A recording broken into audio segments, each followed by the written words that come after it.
The other day I was talking to one of my students who brought up the topic of weakening consonant sounds. They're like, man, I feel like when I'm talking, my consonant sounds are a little bit too heavy. What do I need to do about this?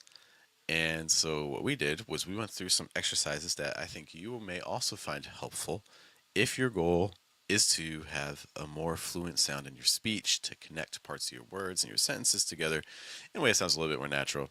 And this is all going to be about weakening consonant sounds and breaths. Good morning, guys. Good evening. Good afternoon. Welcome to your daily American English pronunciation show, which is Wake Up American. We are here Monday through Friday, typically around the hours of 7 to 8 a.m., to make sure that you can get in your 5 to 10 minutes of pronunciation practice for the day, because that's what it takes. It takes showing up for yourself just the way I am trying to show up for you. Good morning, guys. My name is Geoff. Rhymes with breath. That's one of the 4 keys to a natural sound in American English: clue placement, pitch, breath.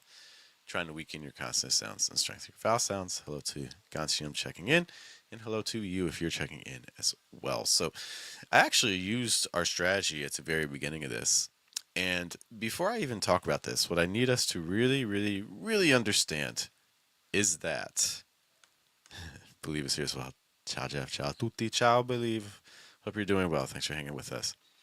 What I need us to understand is that when we speak, we don't talk in a vacuum. We don't talk in isolation. We don't talk in sentences that have no connection to anything. We talk in context. There's always context about the language that we're using. And that context is very powerful because depending on the situation we're in, it lets our listener know what to expect about what we're going to say next. Okay. So that means that because our listener is going to then be listening for certain things, that means they're not going to be listening for other things. So we can use this as an advantage for us in our speech because we don't need to sound perfect. We just need to sound close enough to what our listener expects. Okay, because everything I'm going to tell you today is based on that premise that we're not trying to create things that are drastically different from our listener expects. We just want to fit into their pattern. What do I mean by all this? Let's take a look at this first phrase.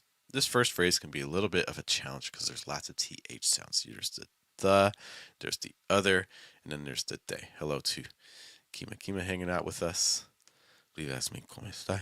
Tutto a posto, un po' stanco. Mi sono svegliato alcune volte ieri notte, ma ce la facciamo. We're doing okay. Um, so this phrase the other day has a couple different phrases to it. A couple different TH sounds to it. So getting from that Z to other and then other today with that D sound can be a little tricky. So one of the things that I did with my student was this. We said, okay, let's imagine that TH in other isn't there. So instead of saying other, what if we just said er? And let's imagine our stress is on day for that sentence. Okay. So I'm going to say it 2 ways. The first time I'm going to say other with a TH.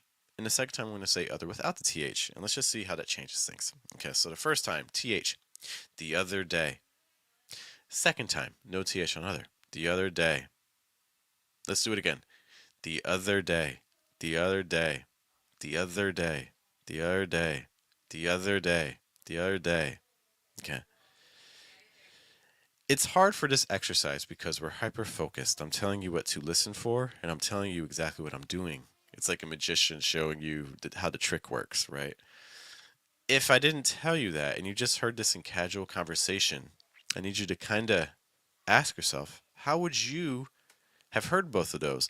Most likely, your brain in a conversation where you don't really have time to analyze everything, your brain's not really going to notice a difference between them. Which also means that your listener's brain probably isn't going to notice much of a difference between them either.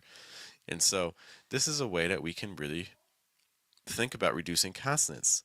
If you find that you're pronouncing a consonant sound too heavy, I recommend doing that sort of alternation where you pronounce it with the consonant and then you pronounce it without. It's like the other day, the other day, the other day, the other day, the other day, the other day, the other day, the other day.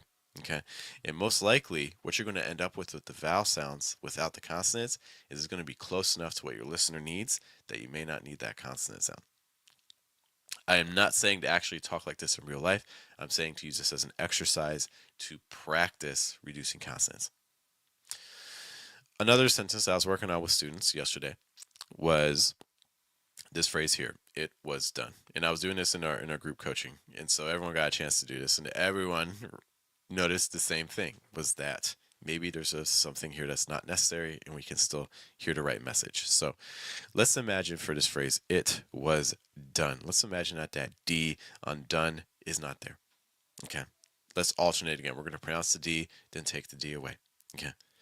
It was done. It was done. It was, oh, let's do D, sorry, and then remove it. So it was done. It was done. It was done. It was done. It was done. It was done. Okay. And you have to also imagine the context of a situation. Like maybe I'm saying this to a friend. I'll say, "Oh, it was done by 6. It was done by 6. It was done by 6." Most likely, my listener is going to hear it was done by 6. Okay, so just a note on that. See if you can hear that as well. How about our next one? So we have talk about and it. Talk about it. Okay, so let's do this. Let's take talk. First time we're going to pronounce that k sound. Second time we're just going to drop it because maybe we're finding that linking from that k to the about is a little tricky with also that b sound. So instead of saying talk about it, maybe talk about it, talk about it, talk about it, talk about it, talk about it, talk about it, talk about it. Okay. And again, the idea is that this is going to appear in a larger situation.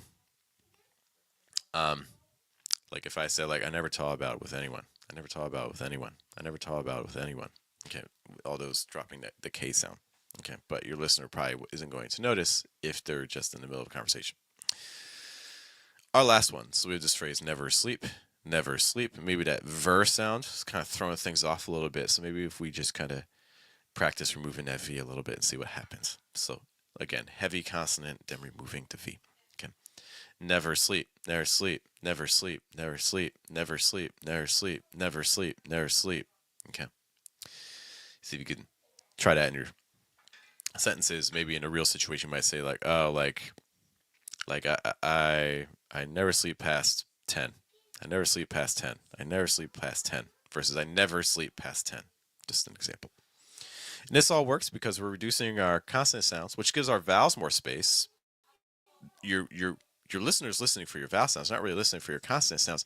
And so by doing that, you're actually kind of making your life easier for your listener to a degree. And also allows you to link breath more. All right, guys, I do need to run, but hey, if you found that helpful, let me know.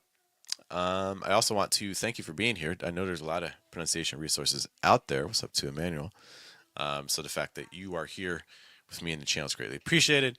Once again, my name is Geoff. We're on for breath. It's one of the 4 keys in natural sound, including placement, pitch, breath. Weakening consonant sounds, strengthening vowels. I will see you all later. Hope you have a good day, have a good night, and a good afternoon. Take care, guys.